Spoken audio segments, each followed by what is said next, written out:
Capítulo 11 é um espetáculo. É um espetáculo porque ele faz uma comparação do verdadeiro apóstolo do falso apóstolo. O falso apóstolo é aquele que parece a coisa mais linda do mundo, mas por trás tem o quê? É o diabo, Satanás.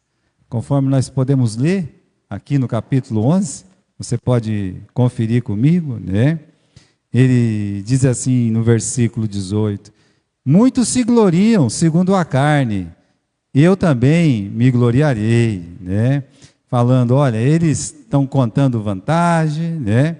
De se gloriar, mas quando o apóstolo Paulo fala deles, no versículo 13, diz assim: tais são falsos obreiros, falsos apóstolos, transfigurando-se em apóstolos de Cristo, e não é maravilha porque o próprio Satanás se transfigura em anjo de luz. Não é muito que os seus ministros se transfigurem em ministros da justiça, o fim dos quais será conforme as suas obras.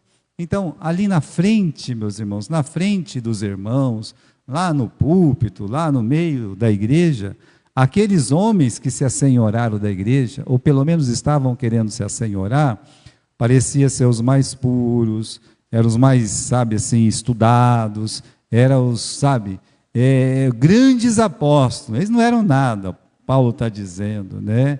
Eles são obreiros fraudulentos. As obras vão mostrar que eles são mentirosos, fraudulentos, e como o chefe deles, que se transfigura em anjo de luz, eles também estão se revelando apóstolos aí, mas eles não são coisa nenhuma.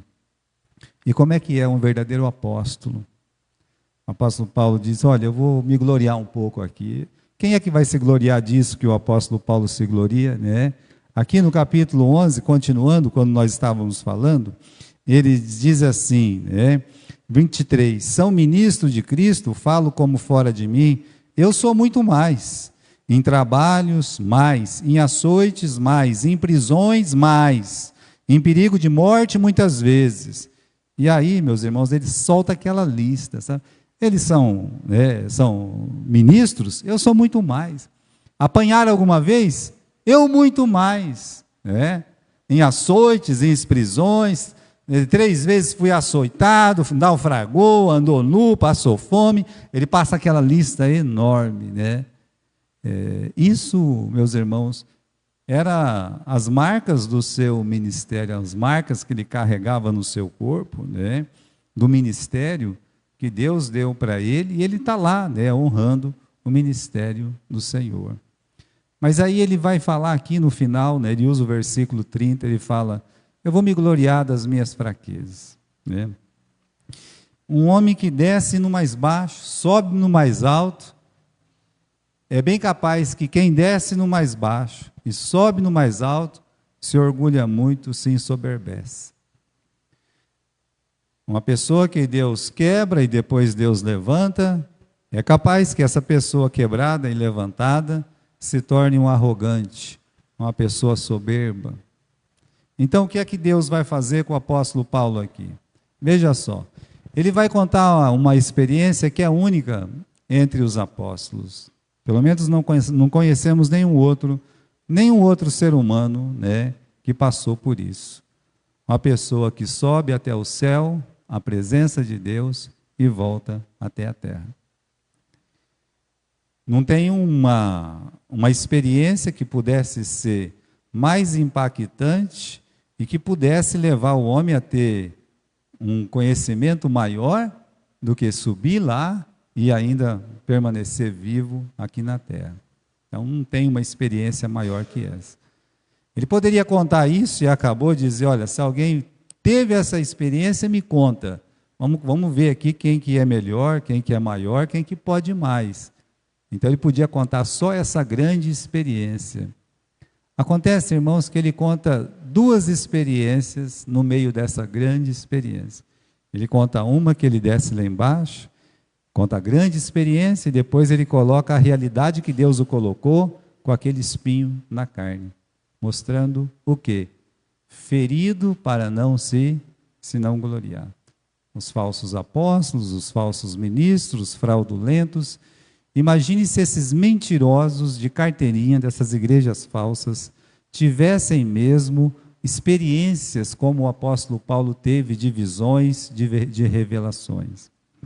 Então, como é que ele começa, né, a questão? Não no capítulo 12, mas no capítulo 11, ele diz assim, no versículo 30, se convém me gloriar, eu vou me gloriar no que diz respeito à minha fraqueza. Versículo 32, em Damasco, ora, né, por que ele não contou essa experiência antes? Por que ele não colocou essa experiência no meio daquelas tribulações, açoites? Parece que está fora do contexto aqui. Porque ele estava falando que 3 vezes fui açoitado, sabe? E toda aquela coisa lá, que naufragou. Tá, então coloque aqui, né? Deveria ser o primeiro passo. Qual o passo? Dizer, olha, meu ministério eu comecei sendo jogado num cesto lá para baixo, no muro de Damasco. Não era mais conveniente do que contar todos aqueles casos, dar uma paradinha e dizer assim, olha, em Damasco, versículo 32, o que governava sobre o rei Aretas, pôs as portas da cidade, as portas da cidade dos Damascenos, guardas, querendo me prender, e eu fui descido num cesto por uma janela da muralha, e assim eu escapei das suas mãos, né? Aí, meus irmãos, isso é uma humilhação muito grande. Um homem tão importante que ele era, dentro da religião do judaísmo, um homem que tinha cartas para entrar em Damasco, sair arrebatando todo mundo ali a tapas e pontapés, levando presos. Um homem com tamanha autoridade, com tamanho respeito. Ele entraria na cidade como um grande general e sairia da cidade com um grande general, respeitado, aplaudido. Ele entra na cidade cego e ele sai às escuras. Então, para uma pessoa, é muita humilhação ter que entrar do jeito que ele entrou, carregado pelos outros, 3 dias cego, começou a pregar o evangelho assim que foi batizado, e ele perseguido pelos judeus, então ele acabou sendo colocado num cesto e descido por aquele muro, de uma forma vergonhosa, às escondidas, para que dali pudesse sair vivo, fugir. A palavra é que ele fugiu. Então, assim, para um ser humano, uma situação dessa é a própria decadência. É humilhante, sabe? Descer no mais baixo. Por isso, irmãos, a gente pode passar a primeira tela aqui, né? A vida muitas vezes nos desce num cesto. Por vergonhoso que pareça, é um ato de amor de Deus. Então, se Deus colocar você num cesto e descer você num cesto, é um ato de amor dele. Nunca esqueça disso. Só que não é só um ato de amor, é um ato de disciplina também, porque o apóstolo Paulo teria que rever muitos dos seus conceitos. Mudanças tinham que ser feitas na sua vida. Ele não podia mais ser aquele homem arrogante, tentou ser pregando lá na sinagoga de Damasco, ninguém deu bola para ele, ninguém prestou atenção. Não é este que veio aqui com cartas das mãos dos principais sacerdotes para prender e levar preso aqueles que seguem o nome de Jesus, e agora está pregando esse nome aqui. Então, muita coisa teria que ser mudada na vida dele. Então, se Deus coloca você num cesto e abaixa você, é porque ele espera mudanças em você. Como realmente o apóstolo, não era nada ainda, houve muita mudança, né? Esse homem que desceu no cesto é o mesmo que operou grandes milagres, o maior dos missionários, o homem que subiu mais alto que um ser humano pode chegar. Mas isso não foi de uma hora para outra. Foi depois que ele parou, refletiu, reviu conceitos, como é que ele tinha que fazer, como ele tinha que andar. Foi para Jerusalém, ninguém queria ele lá, teve que ser mandado embora para Tarso, chegou em Tarso, ficou algum tempo lá, até o Barnabé buscá-lo e trazer ele para a igreja de Antioquia, não de Jerusalém, uma igreja que estava começando, e ali ele pôde ser um bom pastor e depois ser enviado como missionário. Então, as coisas não aconteceram de um dia para o outro. Mas aquela descida Aquela descida é um marco do ministério do apóstolo Paulo. Ali foi quando tudo começou, em humilhação. Então, seria o recomeço dele, né? O começo da sua vida espiritual e um recomeço como pessoa. E o recomeço como pessoa é muito importante. Ele descobriu que ele tinha que deixar muitas coisas. E ele deixou as coisas que estavam realmente atrapalhando ele de servir o Senhor Jesus Cristo. Então esse foi o sexto da humilhação. Aí ele passa para visões e revelações. Em verdade, no versículo 1, que não convém gloriar-me. Novamente ele está falando, não quero me gloriar, mas passarei as visões e revelações do Senhor. Há uma diferença de visão e revelação, né? Visão é um meio de Deus apresentar uma verdade. Às vezes a pessoa vê uma imagem, às vezes ele sonha, ele tem um transe. O Faraó teve visões, né? O Nabucodonosor teve visões. E muitos personagens na Bíblia, ele teve lá suas visões. A revelação é outra coisa, é diferente. Veja, o apóstolo João, no livro de Apocalipse, ele teve visões e revelações. Ele ia vendo algumas coisas e o próprio Deus ia revelando as coisas que ele via. Né? O Daniel, veja só, ele teve visões e revelações. No caso de Nabucodonosor, ele teve apenas visões, ele não teve revelações, assim como o Faraó. O Faraó teve visões, mas não teve revelações. O Nabucodonosor teve visão, a visão da grande árvore, mas não teve revelação. A grande estátua, mas não teve revelação. Então, uma coisa é visão, outra coisa é revelação. O simples fato de ter uma visão já é uma coisa maravilhosa, como o próprio Daniel disse para o Nabucodonosor, olha, né? Que coisa maravilhosa, Deus está contando para você, ó rei, o que vai acontecer no final dos tempos. Falou com alegria, olha, eu tive essa visão. Maravilha, né? E agora a revelação, meus irmãos, pertence realmente para Deus, que Deus quer dar para alguns, como o próprio Daniel fala, Senhor, eu te agradeço porque revelaste o profundo e o escondido. Né? Então existe uma diferença nessas duas, né? E aí, meus irmãos, ter revelação e visão é motivo de muitas pessoas se ensoberbecer, orgulhar. Às vezes a pessoa tem um sonho aí que nem é uma visão, mas ele acha que é uma visão, pronto, eu sou o grande escolhido de Deus e tal, eu sou uma pessoa que sonho, sou uma pessoa que tem revelação. Tem muito disso nas igrejas. Olha a diferença de um verdadeiro sonhador, de alguém que Deus usa para revelar verdades, para essas mentiras que se conta todos os dias em quatro cantos deste mundo, em nome de sonhos, revelações e visões. O apóstolo Paulo teve das maiores, e ele diz que não era permitido sequer falar aquilo que ele ouviu. Né? Veja, por melhor que seja a visão, né? Por mais que seja melhor, não é que nem a palavra de Deus. Tá? No caso de Paulo, ele teve uma visão, essa revelação que ele sobe e depois não sabe se no corpo ou fora do corpo, Deus o sabe. Se é Deus que sabe, quem sou eu para querer saber? Deixem nas contas do Senhor. Mas fazia 14 anos que ele estava aguardando a visão. Que visão? Essa experiência de ter subido ao céu. Ele se calou por 14 anos. Imagine se isso acontece com um falso profeta. Primeira coisa que ele ia fazer é escrever um livro, fazer um filme, sabe? Não é assim? Mas o apóstolo Paulo, naquela simplicidade espiritual, que somente um verdadeiro apóstolo pode ter, ele diz, eu guardei por 14 anos. Estou dizendo aqui para vocês a experiência, mas não me é lícito falar aquilo que eu ouvi. Mas conto a experiência para vocês. Olha a diferença, meus irmãos, de um verdadeiro apóstolo de um falso apóstolo. É por isso que quando eu vou em alguma igreja, eu já nem vou.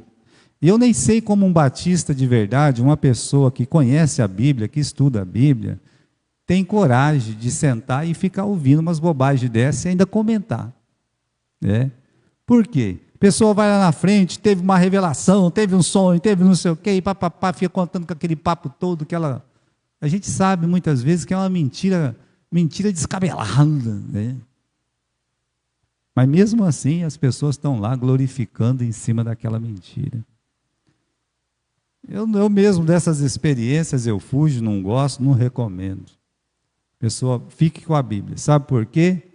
Olha, o apóstolo Paulo, quando ele fala de coisas proveitosas, útil para redarguir, ensinar, instruir em toda justiça, o que é? Toda Escritura, toda a palavra de Deus. Veja que o sonho dele, ele guardou por 14 anos, essa visão.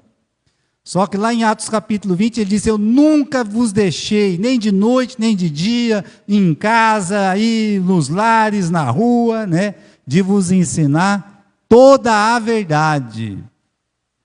Uma coisa é a palavra de Deus, que deve ser enfatizada, ensinada, se deixe gastar em ensinar a palavra de Deus. Outra coisa é sonho, revelação, visão. Olha a diferença quando a Bíblia trata dessas coisas. E aí, meus irmãos, né, vamos continuar aqui.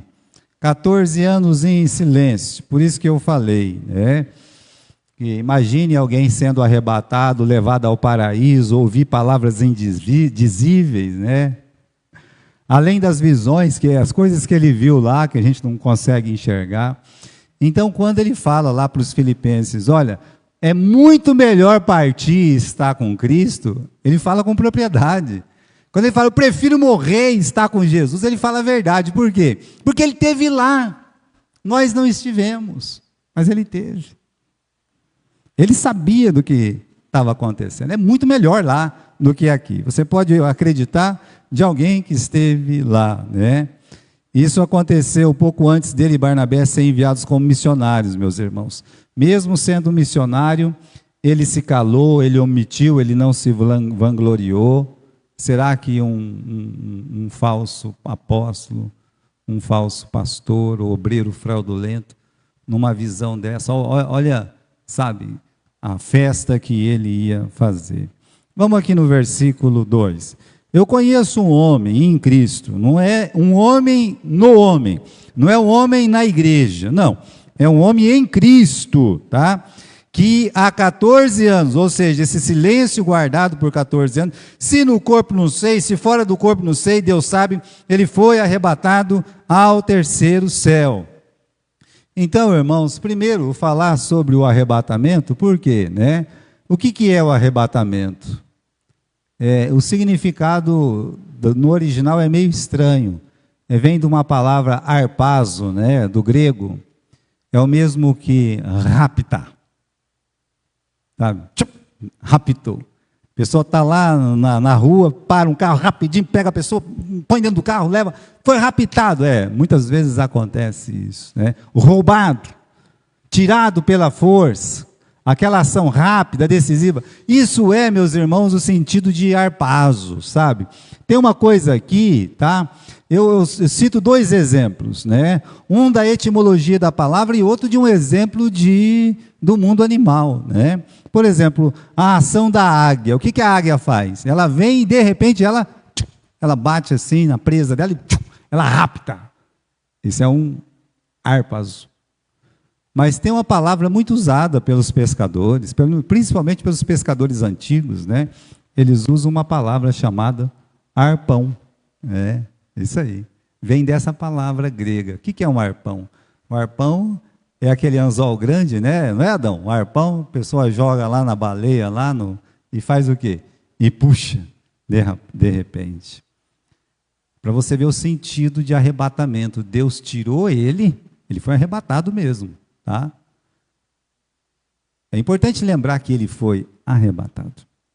Ele fala, se no corpo ou fora do corpo, eu não sei, Deus sabe, mas é importante notar que ele usa a palavra que Deus pegou ele, tirou ele e levou ele para o terceiro céu, para o paraíso. Isso é importante notar, para onde Deus o levou e quem o levou, que foi o próprio Deus. Então ele foi sim tirado daqui deste mundo e levado ali onde está a presença de Deus. Então podemos lembrar do arrebatamento de Enoque, do Elias, né? Que todos eles, não tem essa palavra lá no hebraico, não é uma palavra diferente, né?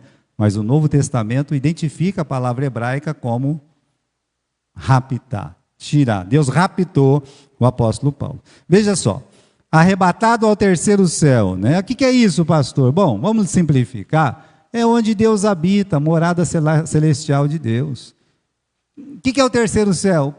O próprio Paulo explica, não precisa ninguém ficar aí conjecturando, pensando muito. Por quê? Está explicado pelo apóstolo Paulo, capítulo 12, versículo 4. Ele fala que ele foi arrebatado ao terceiro céu, no final do versículo 2. No versículo 4 ele explica, calma gente, eu vou falar para vocês o que é o terceiro céu. Eu fui arrebatado ao quê? Ao paraíso. Pronto. Senhor, lembra de mim, quando estiver no teu reino. Hoje mesmo estarás comigo aonde? No paraíso. Bem, irmãos, podemos dizer onde Deus habita, a morada celestial de Deus, né? Vamos fazer assim, tá? Ele está dizendo para nós, eu fui levado para junto de onde Deus estava. Fui levado lá, na santíssima presença do nosso Deus. Agora, identificar para paraíso, meus irmãos, já é uma palavra que nem vem nem do hebraico direito, né? E também, meus irmãos, nem vem do grego direito, porque é mais uma palavra persa, né? Que significa um jardim fechado. Às vezes, as pessoas que gostam de ler o livro de Eclesiastes, de Cantares, eu lembro quando eu dava aula dos livros poéticos, todo livro de Cantares, ele tem assim, o ápice do livro de Cantares é quando o rei ele entra no seu jardim fechado. Aquele é o ápice, aquele é o verdadeiro sentido daquele livro, né? E quando você lembra, por que um rei ele fazia um jardim fechado? Não é só o rei que tinha. Olha, o Nabote, ele tinha a vinha dele. Ele era uma pessoa pobre. Mas no caso de um rei, imagine os jardins suspensos da Babilônia, ou o jardim do próprio rei Acabe, que era, né? Mas você pode imaginar que, num sentido literal, um rei, quando ele achava que aquela pessoa era uma pessoa que ele gostava, que ele queria conversar um pouco, estar perto daquela pessoa, passar um momento alegre junto, levava aquela pessoa para onde? Para esse jardim fechado. E ali, aquele indivíduo, cidadão, ele ia estar em íntima comunhão ali com aquele rei persa, da onde vem o sentido da palavra. Quando falar do paraíso, meus irmãos, você lembra disso? É Deus querendo a sua presença lá dentro. Sabe que não merecemos estar lá, mas aprove a Ele pegar e nos colocar naquela intimidade, naquela bênção. Foi isso que Deus fez de uma forma antecipada com o apóstolo Paulo. Se Jesus fez isso com o ladrão, mas ele precisou morrer, Deus fez isso com o apóstolo Paulo, sem ele ter morrido. É uma experiência maravilhosa, né? Bendita mesmo. Agora, veja, o que Paulo ouviu lá no paraíso? Versículo 5. Versículo 4. Foi arrebatado ao paraíso e ouviu palavras inefáveis que ao homem não é lícito falar. Talvez um pregador vai chegar aqui, né? Talvez, quem sabe, um Gilberto descabeçado da vida, vai olhar para vocês e dizer essas palavras. Vamos analisar profundamente o que o apóstolo Paulo ouviu ali no paraíso. Como é que eu posso analisar? Como é que eu posso falar? Como é que eu posso interpretar o que Paulo falou, ou ele ouviu, ou ele viu no paraíso? Como é que eu posso fazer isso? Se o próprio apóstolo Paulo está dizendo, olha, esse homem, ele ouviu palavras inefáveis que não é permitido, não é lícito ao homem repetir, falar. Então, tudo que ele viu, tudo que ele ouviu, a ponto dele olhar um dia e dizer, olha, o coração do homem não está preparado, né, para ver, para ouvir aquilo que Deus tem preparado, mas ele já tinha visto, ele já tinha ouvido. Ele teve essa experiência, mas ele não conseguia nem transformar em palavras, mas como ele disse, não é lícito falar. Eu não posso falar. É o que ele está dizendo. É algo que não pode se nomear nem descrever. Coisas que não podiam ser comunicadas aqui nessa terra. Ele entendeu no reino celestial, mas ele não podia retransmiti-las nesse reino material que nós temos. E se existisse, ele disse, não me seria permitido falar. Não dava ainda, ele diz, não posso falar, não tem jeito, não tenho capacidade, não tenho condições, de repetir aquilo que eu ouvi nesse paraíso. Então, irmãos, conjectura não ia adiantar em nada. Agora vamos para o resultado dessas revelações. Imagine um homem que teve uma revelação tão maravilhosa. Ele diz no versículo 5, de alguém assim me gloriarei eu, mas de mim mesmo não me gloriarei, senão nas minhas fraquezas. Porque se quiser gloriar-me, não serei nécio, porque direi a verdade. Mas deixo isto, para que ninguém cuide de mim, mais do que em mim vê ou em mim ouve. Ele está dizendo, de alguém assim me gloriarei, mas de mim mesmo não me gloriarei. Daquele homem que subiu, que ele tem esse privilégio, ninguém vai tirar. Mas de mim mesmo, eu aqui na terra, junto com vocês, vivendo junto com vocês, comendo, bebendo, passando as necessidades que vocês passam, o sofrimento que vocês passam, eu sofro também. Ele diz, de um assim eu não posso me gloriar. Não dá para me gloriar. Versículo 7. E para que eu não me exaltasse, veja só, o resultado das revelações. Para que não me exaltasse pela excelência das revelações. Como assim, pastor? É porque nós somos tentados. Somos tentados a contar vantagem o tempo todo. Eu subi ao céu, você subiu? Não, então. Para que não me exaltasse por essas revelações, foi-me colocado o quê? Um espinho na carne. Versículo 7. Foi-me dado um espinho na carne, a saber, um mensageiro de Satanás para me esbofetear, a fim de não me exaltar. Olha, irmãos, espinhos na carne, O perigo de se gloriar é muito grande. E para Paulo não se sentir orgulhoso, Deus fez o quê? O Senhor teve que me dar um espinho na carne, um mensageiro de Satanás para me atormentar, para me impedir de me exaltar, espinho na carne, foi tanto que ele precisou orar, Deus quis que ele fosse esbofeteado por esse mensageiro de Satanás. Por quê? Para ele não contar vantagem. 14 anos quieto ali, e agora ele está dizendo, lá atrás, esse espinho na carne foi posto por mim. E agora, meus irmãos, como é que esses espinhos na carne seriam vistos hoje, Veja só, uma pessoa, um pastor como Paulo, um obreiro como ele, imagine se ele está sendo esbofeteado por esse mensageiro de Satanás. Será que é a cegueira dele? Será que é uma doença, uma enfermidade? Ele não está falando. Ele está falando que é um mensageiro de Satanás. Quando você traz isso de uma forma mais presente, você pode pegar pela própria igreja de Corinto. Imagine uma pessoa falando mal de você o tempo todo. Imagine você sendo desacreditado na igreja, aos irmãos o tempo todo.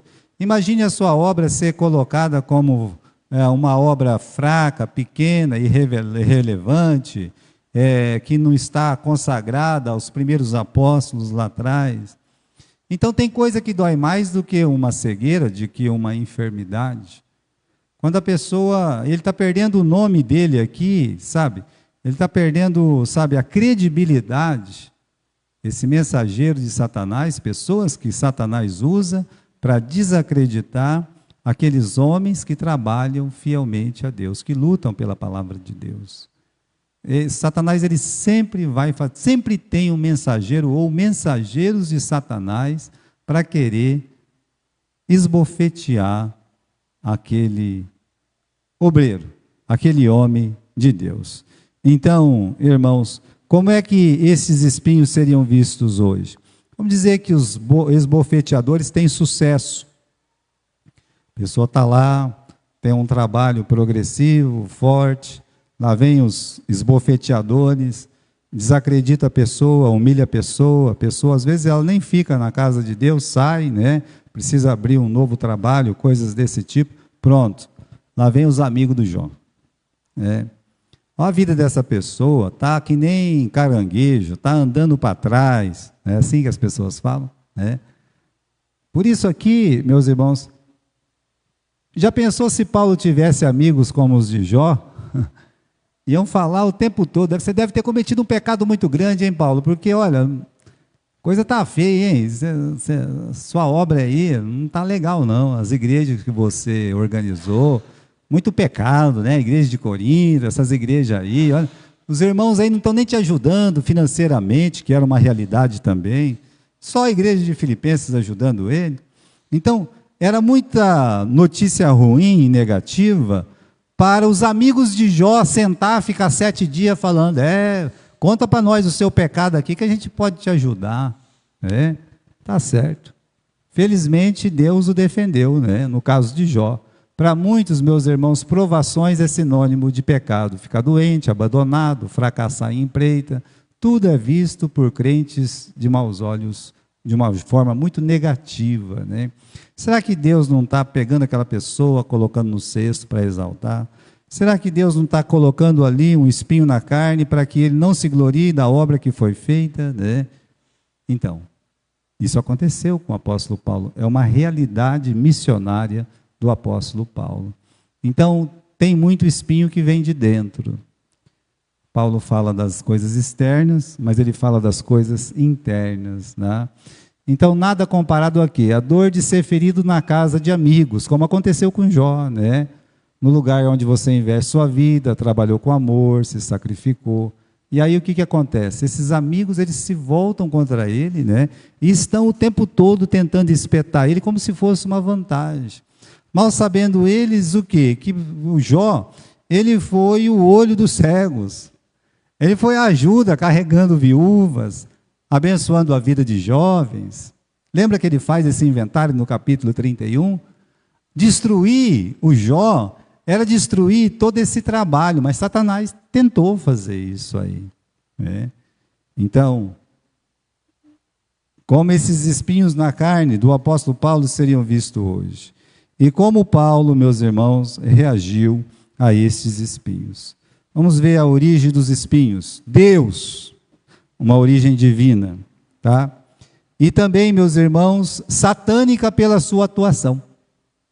Ou seja, uma permissão para que uma permissão para que Satanás pudesse mandar um mensageiro e o esbofeteasse.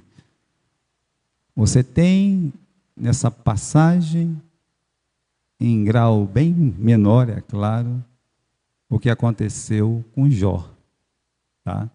Quando você lê esse texto, você tem que lembrar que aconteceu com Paulo a mesma coisa que aconteceu com Jó no livro todinho. Foi esbofeteado por quem? Por Satanás. Deus só falou uma coisa: você não vai matar ele. Não é assim que Deus disse? E quanto prejuízo o diabo causou a Jó, no seu campo de trabalho, na sua família, no seu casamento. Quanta coisa aconteceu. Mas Deus, pela sua glória, pela sua bondade, pela sua misericórdia, Deus restaurou e ainda multiplicou. Agora, meus irmãos, o propósito, não se exaltar, tá? A reação de Paulo, orou 3 vezes. Senhor, tem um mensageiro de Satanás me esbofeteando, né? A minha graça te basta. O meu poder se aperfeiçoa na fraqueza. Senhor, eu falei com o Senhor ontem, olha, aí está aí, né, o tridente desse Satanás aí está me pegando. A minha graça te basta. O meu poder se aperfeiçoa na fraqueza. Senhor, eu não aguento mais, olha só, está uma situação muito difícil. Paulo, eu já te disse, a minha graça te basta. O meu poder se aperfeiçoa na fraqueza. Então, irmãos, qual foi a reação de Paulo? Ele orar 3 vezes? O que isso quer dizer? Que ele ficou mais perto de quem? De Deus. Naquele momento de tribulação, ele se aproximou mais do Senhor. Gloriou em suas fraquezas, né? Lembrar o seguinte, que a gente não recebe recompensa, como disse o apóstolo Pedro, por uma coisa errada. Coisa errada é punição mesmo. Deus vai lá, né? Então, se eu tiver, ou alguém estiver sendo punido por causa do pecado, não tem nada de recompensa, não, né? A gente encontra a recompensa quando sofremos por causa do quê? De ter feito o bem. O apóstolo Pedro trata desse assunto, né? Se você faz a coisa certa e é afligido, aí sim, né? Você vai ser recompensado por Deus. Agora, vamos terminar aqui, tá? Vamos terminar mostrando só isso. Que mensageiro de Satanás é esse? O que é mensageiro? É um anjo, é um enviado. Tá? Seria muito prático confundir com enfermidade, cegueira, essas coisas, não. Aqui o mensageiro de Satanás, mensageiro é anjo, é uma pessoa enviada. Um demônio entraria em Paulo? A resposta é não, né? Não pode entrar. Mas o demônio pode usar uma pessoa de fora e até mesmo uma pessoa de dentro, como era da igreja de Corinto, era de dentro, usar para atacar, para tentar destruir a pessoa do apóstolo Paulo. Destruir ele como um ministro, como um missionário, como um apóstolo. Então, Paulo, ele foi duramente atacado por pessoas, não são pedras, não são chicotes, isso ele falou no capítulo 11. Tem coisa que é muito pior do que pedra e chicote. É algo que atinge por dentro, contra a sua pessoa, sua índole, seu caráter, o seu amor pela igreja, né? Satanás tentava de tudo para que as pessoas não crescem, não acreditassem mais no apóstolo Paulo, porque a obra que ele estava fazendo era muito especial, muito bonita. Então, esse é o mensageiro de Satanás e o seu propósito, desacreditar aquele que está servindo ao Senhor. Amém?